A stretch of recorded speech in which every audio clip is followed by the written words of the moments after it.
Hey everyone, it's Types, and as the metagame has been developing in Japan, it's really interesting to take a look at, what's winning and seeing success. And honestly, there's some pretty surprising decks. I broke the metagame down a little bit in the past, actually on a few different occasions, but today I'm going to be going over 5 decks that are decks that aren't really played pre-rotation. They haven't been played much at all. I don't believe any of them are actually new to Perfect Order, which is coming with rotation internationally and is out in Japan again, which happened with rotation. But here is the metagame. Again, this website. Sometimes people ask if I forget to say it, or if I do remember to say it. People sometimes still ask, but the website is PokeCap Book. Which is useful. This is auto-translated to Japanese website, so I'll say that. But anyways, this is what the metagame's looking like. This is what I showed in one of my previous videos, talking about how Dragapult is super good, and its play rate has gone up. So yeah, Dragapult is like super good. Not shocking, but it's absurdly good, right? It's twice as much as the next best deck. So like this deck is super good, which is kind of what I was worried about / predicting with rotation. But these decks are not Dragapult. Some of them are on this list here, but a bunch of them are in other as well, as we will see.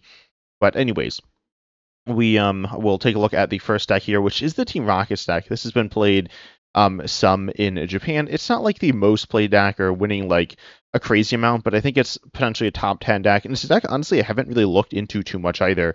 But so it focuses around obviously the Team Rockets Pokemon. And you have the Team Rockets supporter package, which I'll just briefly go over. First of all, you have Team Rocket's Transceiver, which lets you search for any Team Rocket supporter with this item card here. Then Team Rocket's Factory lets you draw 2 cards on a stadium if you play a Team Rocket supporter this turn. And then there are the 5 Team Rocket supporters here, which are all of them. Team Rocket's Petrol, I've talked about this card a lot. It's actually not super strong within Team Rocket's decks, but it's a very powerful card in general, getting you a trainer. Team Rocket's Archer is, if you're knocked out, you shuffle draw 5, your opponent shuffle draws 3, so it's kind of like a replacement for Iono. It's better than Judge a bunch of the time. It's pretty good. Then you have Team Rocket's Proton. This is a supporter. You can play this turn 1 going first as well. Searches for 3 basic Team Rocket's Pokemon and puts them into your hand. You don't even need to bench them, so it's like super good. You obviously can bench them. But Team Rocket's Proton is like so good for setting up. We see in terms of Pokemon search, it runs 4 Ultra Ball, 3 Pokepad. Not running Buddy Buddy Poffin because you can go for Team Rocket's Proton very easily. Also, I will say being more built around supporters. You do have Team Rocket's Transceiver, so if you're item locked, that's not amazing, but you do still have these pretty good supporters to get out of it. We have 3 Liz Determination, just very good in general, but then 3 Team Rocket's Ariana as a really main draw supporter. Draw until you have 5, but if all your Pokemon in play are Team Rockets, draw till you have 8. Draw till 5 is like pretty bad, or at least not very good. Draw till 8, though, is quite good there. And the deck runs all Team Rocket's Pokemon except for Lily's Clefairy EX, which is useful. As I said, looking at the metagame where there's a lot of Dragapult. So does this have a dark mode? No. Okay. So yeah, Dragapult is super good. Lily's Clefairy EX is a way to deal with that. And then you have Team Rocket's Giovanni. Team Rocket's Giovanni is a card where you switch your active Team Rocket's Pokemon with your bench Team Rocket's Pokemon. So you need 2 Team Rocket's Pokemon in play. One needs to be the active.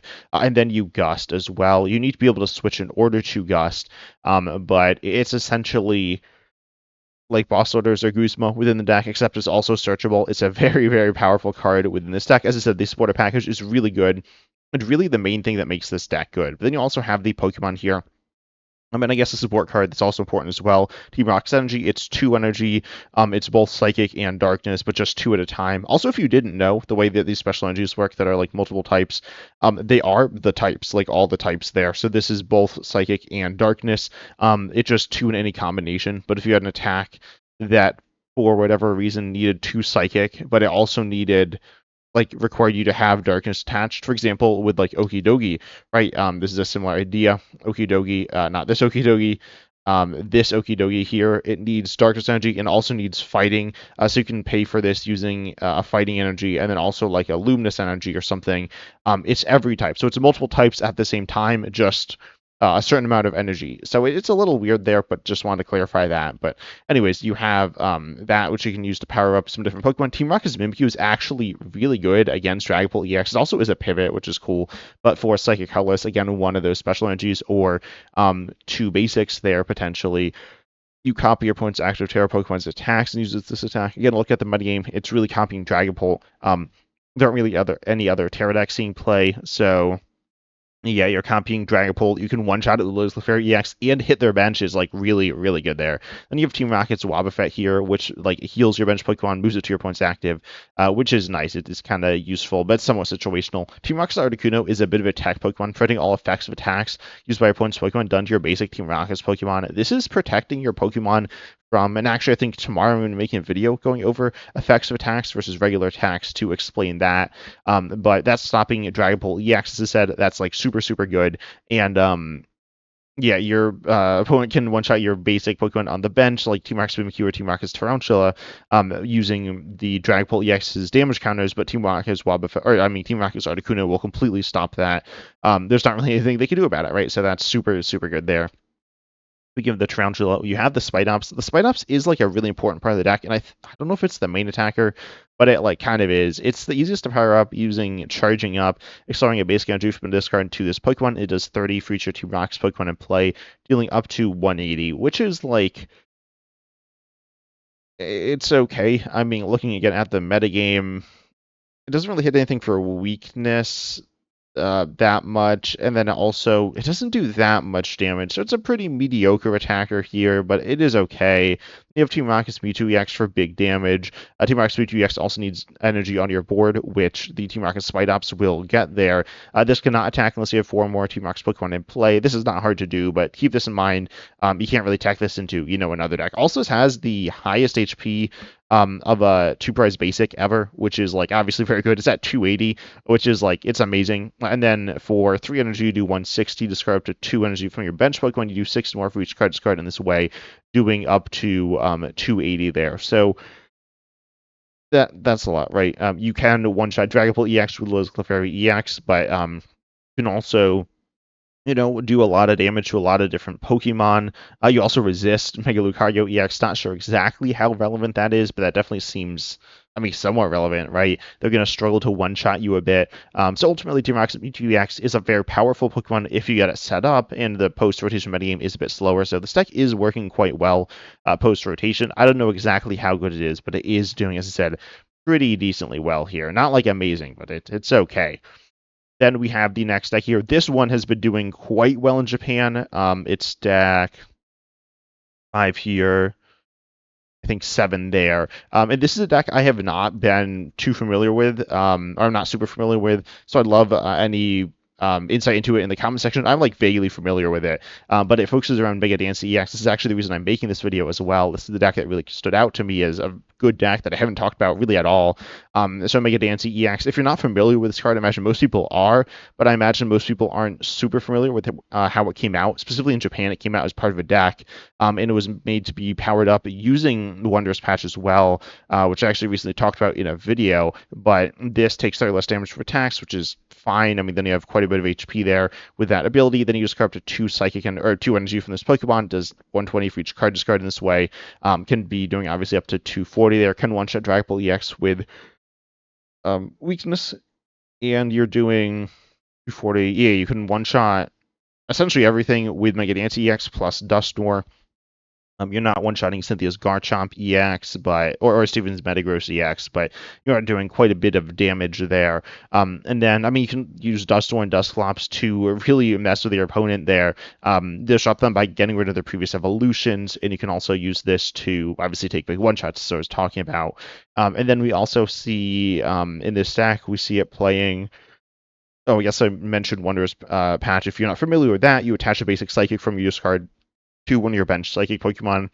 The Mega Diancie EX deck here had a few new cards, I guess, but the main 2 were Mega Diancie EX, which obviously in Standard has mostly seen play within Gardevoir, but it was made to be paired with Wondrous Patch. These cards were meant to be paired together and played together, and it is seeing play right now in Japan. It's doing quite well. Then Telepath Psychic Energy, I'm also super excited for this card. I've talked about this card a ton, but you search your deck for when you attach this to a Psychic Pokemon for 2 more basic Psychics, put them onto your bench. This is useful in a deck where you're running a lot of Psychic Pokemon, and this deck is playing a lot of Psychic Pokemon. You're running the Mega Diancie EX as your main attacking option, Lotus Clefairy EX, Latias EX, Frillish as secondary options, I guess is kind of how I'll describe them within the deck, which are all Psychic support Pokemon. And then you also are running the Dusknoir line, which of course the Duskulls are Psychic as well, so you can get a ton of Pokemon with that, and it's just super, super good there. We also do see Power Glass to accelerate, which is interesting. there was some downside to playing the special energy because you can't recover it or accelerate it, which is from the discard. So it is recovery there, but Telepath Psychic Energy, its upside is like super good still, and it actually makes up a bunch of the Pokemon strengths of this deck as well. We also see this deck running for Carmen into Meowth EX. Meowth EX is a card that I've talked about a bunch of the channel. It's probably the best card from Nile Zero's house translated here, making a perfect order or the bulk of perfect order. I'm pretty sure, so that card's definitely interesting to watch out for. Searching for any supporter on play from hand onto your bench, which is interesting. I'm not exactly sure how much play it will see. Oh, it plays Ultra Ball, Pokepad, and a Telepath Psychic Energy. I missed the Pokepad before. Then we have the next deck. This one is also doing okay in Japan. That's Steven's Metagross EX. Not a deck I was expecting to see much at all. Steven's Metagross EX is a super cool Pokemon, though, that I thought was going to be really good when it was revealed, and it was not. But its ability lets you, once during a turn, you may search your deck for up to one basic Psychic Energy and one basic Metal Energy and attach them to your Psychic and Metal Pokemon in any way you like. You can mix and match, but yeah, there's like some restriction. It's not a huge restriction, but this can't go into like Mega Kangaskhan EX. But anyways, you can use this to get energy onto your board. You have an attack 200 for 3, and there were some ways to take less damage. I don't think they're being played. I mentioned like one-shotting Mega or one-shotting Metagross EX. I guess that was kind of wrong because there are ways to take less damage, but people aren't running that there.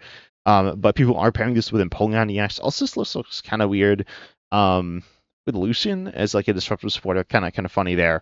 But then it also is running the Empoleon EX here. This is also very tanky, 320 HP, taking 60 less next turn, doing 210 for 3, and is immune to effects of your attacks done to this Pokemon. So very resilient there to a lot of different things.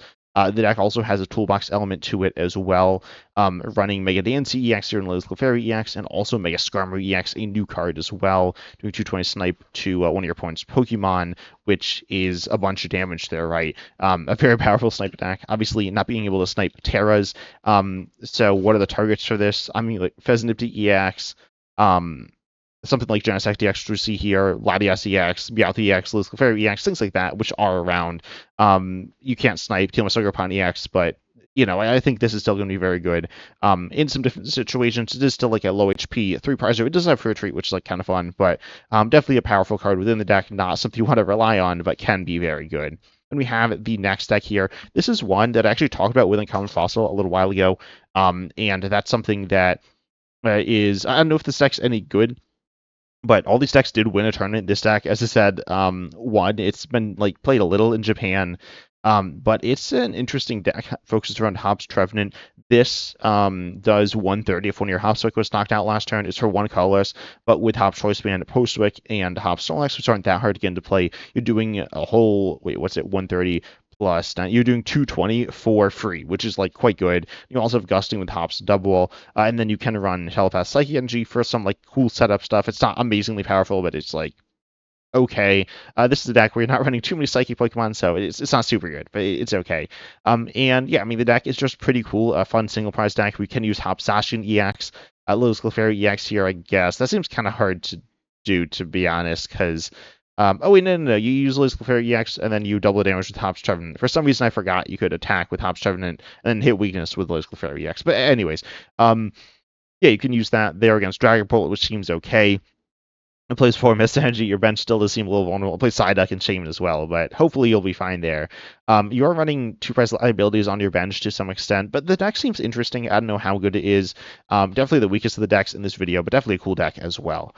Then we have the last deck here today. This is Greninja EX with Dusknoir. Dusknoir post-rotation is still very powerful, right? I do think it is like super good with Dragapult. I mean, not that it's not seeing play with Dragapult, it is, but seeing a bunch of play with Diancie. Also, people aren't playing it in all their Dragapult lists, which is interesting. But Mega Diancie with Dusknoir, which I talked about before, and then Greninja EX with Dusknoir here as well. This has 2 attacks. Let me take a look at the list. Yeah, so you're going to be using Shinobi Blade Sum, doing 170, searching for a card. Then for Watercolor's Colors, you do 120 to 2 your opponent's Pokemon, doing damage, not damage counters, which is probably worse, but hopefully it's fine there. And then you discard 2 energy from this Pokemon. You can pay this using, obviously you need a water there from something which you're just manually attaching, but after that, then you can attach the an ignition energy there, which will then pay the cost of the the two colors in the cost, and then also the two colors you're discarding there, right? So Greninja EX is pretty interesting. This is a deck I haven't played too much. I played it some, but haven't played it recently.